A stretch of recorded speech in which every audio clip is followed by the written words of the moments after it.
Binabasa ka ba kay Jared na message na against sa'yo? Na sinasabi ni Jared? Sumasang-ayon siya. Meron pa po, actually, yung, may sinabi kasi siya sa akin, ito na yung malapit na po kami mag-break. Kasi parang random lang po, nagchichika siya sa akin. Tapos sabi niya, ay, alam mo ba, be, hindi na kami nag-uusap ni ganito. Tapos nagtanong ako, sabi ko, bakit? Parang ang labo naman. Ang sabi niya, di lang daw bigla nagpansinan. Tapos parang nag-wonder siya, bakit? Sabi ko, tingnan mo yung last chat niyo sa Messenger, baka naman may nasabi kang di niya gusto, baka na-offend siya.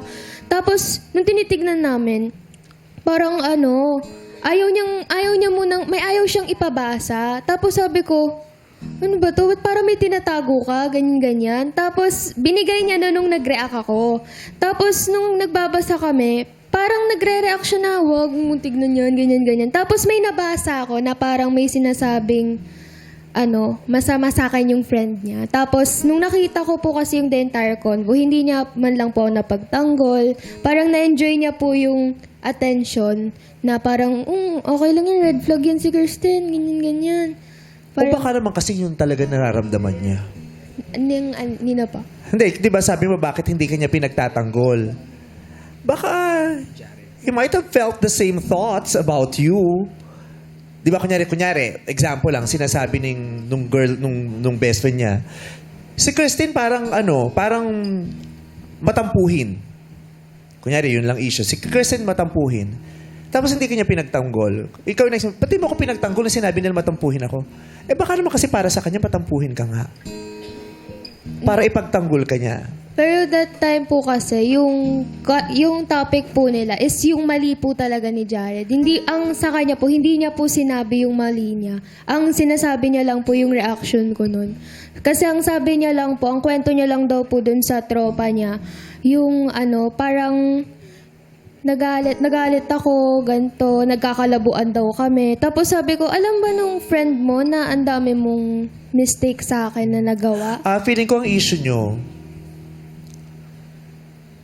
issue mo, may mga pinag-uusapan sila tungkol sa'yo na hindi totoo. Tama ba?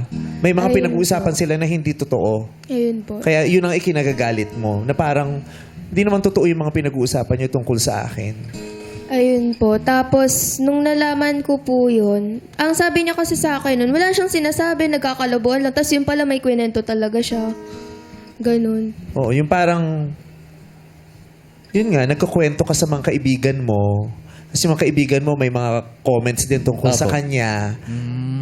Na, nung nakarating sa kanya, na-offend siya. Opo.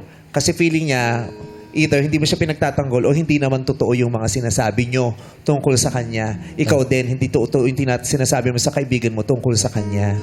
Opo. Totoo ba yun? Yung mga sinasabi po ng mga kaibigan ko, yun po yung hindi totoo. Pero yung time po na nag-explain ako, yung sa side ko lang po, kasi hindi ko po talaga nakwento lahat sa mga kaibigan ko, yung napagdaanan namin, yung mga arguments namin. Tapos parang yung ino-open ko lang po dun is yung sa side ko. Kasi yung time na napapagod ako, ganun. Kinento ko po. Tapos yun po yung naging comment ng mga kaibigan ko about sa kanya. Na yung red flag po yan, ganyan, na kaya wag mo ngayaan na wag mo ngayaan na di nakikita yung worth mo, ganun. Ganun po Totoo din naman kasi talaga yung pag nagkwento naman tayo sa kaibigan natin, tayo bida eh. Yes, kakabihin Diba? sa'yo. Pag nagkwento tayo sa kaibigan natin, tayo yung victim. Pag nagkwento tayo sa kaibigan natin, mali yung jowa natin. Ganun lagi. Kaya hindi mo rin masisisi si Kristen nung nabasa nyo, teka lang, bakit parang dihado ako rito? Hindi naman ganun. Diba? Kaya valid naman talaga mapika siya kung nabasa niya yun.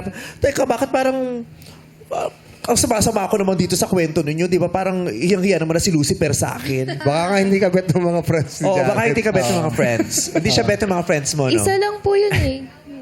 Hindi ko po alam. Wala ko sinasabi. Karamihan ng friends mo, hindi siya bet Hindi siya for you. boto sa kanya. Hindi siya, tama. Yung karamihan sa mga friends mo, hindi siya bet for you. Ayun, kaya